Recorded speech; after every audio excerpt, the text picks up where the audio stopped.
For one Kalispell family, the regular reminder of a brutal death is never easy, even 40 years later.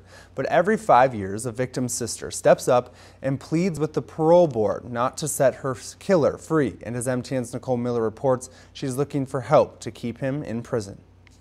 Although 30-year-old Karen Snell was murdered almost 40 years ago, her family has to relive her painful death every 5 years when her killer is up for parole.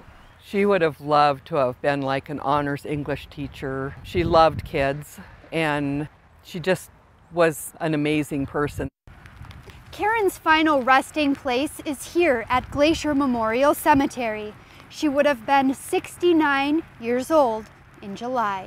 Police found Karen Snell's body with a bullet wound in the head at the Skyline Bowl in Kalispell on December 11, 1979. Snell's husband, Jerry Forsyth, was convicted of her murder in 1986 and sentenced to 110 years in prison. He's in a very good place for him, a person like that, calculating and cold, and he's not a nice man. He's an animal.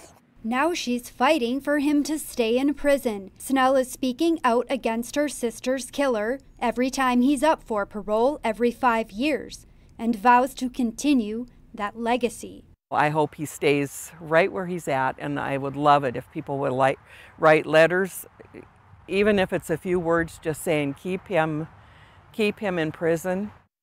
The hearing is set for May 23rd. In Kalispell, Nicole Miller, MTN News. Everyone is welcome to write to the parole board. Letters can be sent to Montana State Board of Pardons and Parole in Deer Lodge. The address is 1002 Hollenbeck Road, Deer Lodge, Montana 59722.